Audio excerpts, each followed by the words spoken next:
Hi everyone, my name is Austin Ray. I ran Division III track and field and cross country for 4 years at a small liberal arts school in Memphis, Tennessee. I'm now on to a job and grad school and all sorts of stuff, but I want to get into a different kind of fitness. So I'm going on to more of a hybrid or functional fitness landscape, and that's going to be DECA or Hyrox.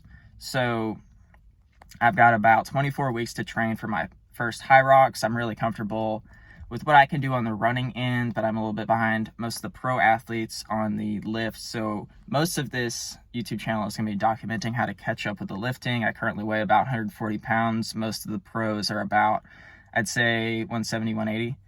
So I'm going to have to put on some weight or get really, really strong and just kind of, so that's what this channel is for. Just kind of seeing what I can do and trying to get the fastest I can possibly get at Hyrox within 24 weeks, and then we'll see where we're at then. Thank you. Hi again. So I'm in no way saying that this is kind of like a guide for how to get better at running or lifting or any kind of training or doing anything like that. I don't really know what I'm doing, but I'm just trying to document the journey, just kind of keep me busy and kind of grow the sport because I think it's really, really cool. But don't take advice from me. I'm 22 years old, but stick around for the journey. Okay, so week 1 is completed of the training. We had a 400s workout at LT2-ish and a 6-minute workout LT1-ish that we did. That was really low volume, trying to get back into the swing of things. I did pretty much my old outfit I used to be for pace, and then just reduced the volume and did it in heat. So my heart rate got pretty high, but I should be able to recover since it was such low volume. Other than that, rest of this week, it's looking like we're going to start gymming on Tuesday, and that's when we'll start doing implement training. And for the running, we're going to do pretty much the exact same week we did last week, but adding another rep for the 406-minute workouts and then adding a tiny bit of volume on the long run. So it'll be about the same mileage plus like 2 miles, I think, and then adding a whole lot of lifting. So we're not really increasing the load that much. We're just introducing a bunch of lifts that we haven't really done before. But yep, I'm excited to get some beginner gains because I know they're coming. And then we'll see y'all for week 2. Okay, so I thought I would do a little drawing just to explain what Hyrox is, so people have an understanding about what I'm talking about. So as I kind of said earlier, it comes from like the functional fitness racing or the obstacle course racing, kind of like a Spartan or a DECA, and it's very common among what they call them hybrid athletes is what everyone is calling themselves, I guess. So starts out as usually a large indoor arena as drawn. You usually start somewhere in there. The drawing, forgive my drawing, it's probably not the best, but that's basically going to be me right there in a little bit of time. So basically, you're going to run a series of laps. Each lap is about 500 meters in distance, and then you're going to do that 2 times to make a full run, and then there's 8 runs in a Hyrox, and that's going to be about 8,000 meters. But that's not all. And for the running, because a lot of people don't know, but there's also adding in the rock zone, which is the time running from implement to running back into the running lanes. And that usually gets to about 8.7 total kilometers of running. So you calculate your pace by doing pace per mile, and at 8.7 kilometers. There's different courses that are better, or some are better, some are worse. For speed, Berlin is a famously fast course, or it was recently in 2025.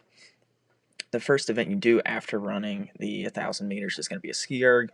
So it's a machine where you pull it down kind of like in a skiing motion. So you'll run 2 laps and then run over and just kind of start hucking it down up into 1,000 meters, and it's set on resistance level 7, which is actually really, really loose, so you kind of have to use your full body to pull it.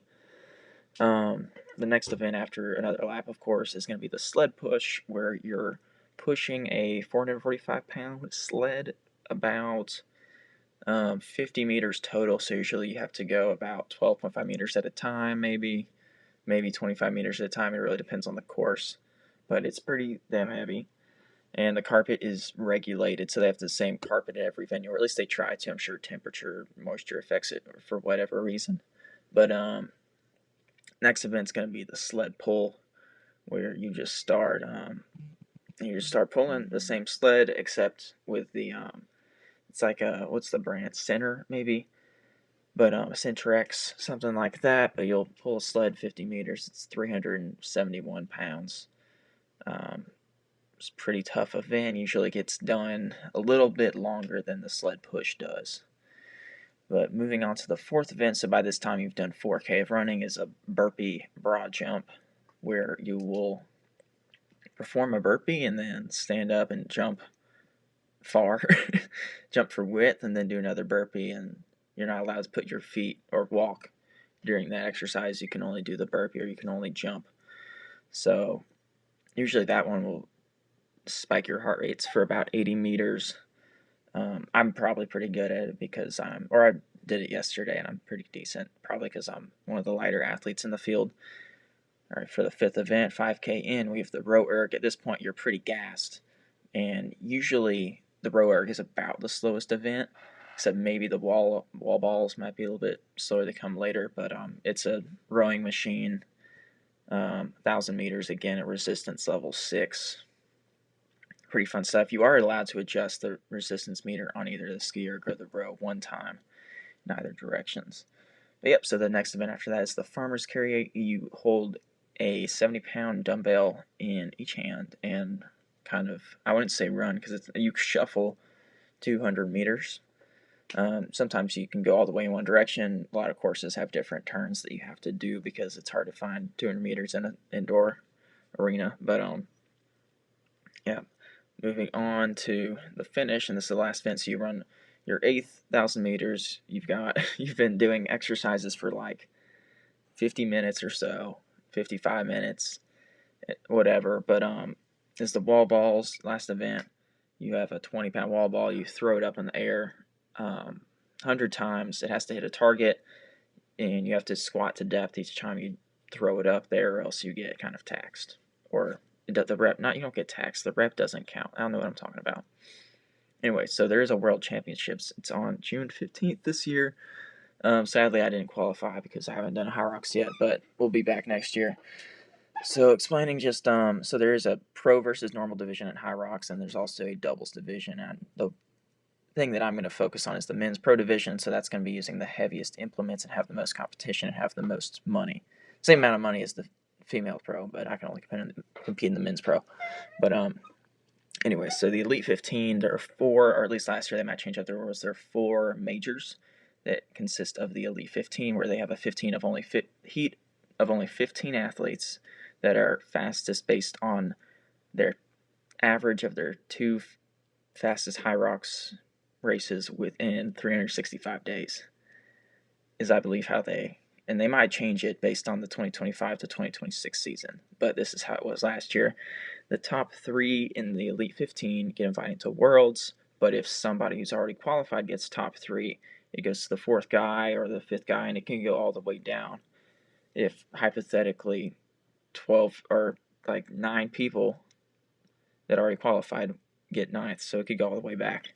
But yeah, anyways, that's pretty much my best explanation of it. World Championships coming up, 15 people in that. I think the first place gets $30,000, and that doesn't include, there's also a relay event where you get to go with your country, which is really, really cool.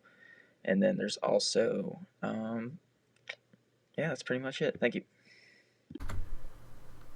Okay, so real quick, I just wanted to go over the Strava, I guess, that I've been working on this week, or this is my first week of training.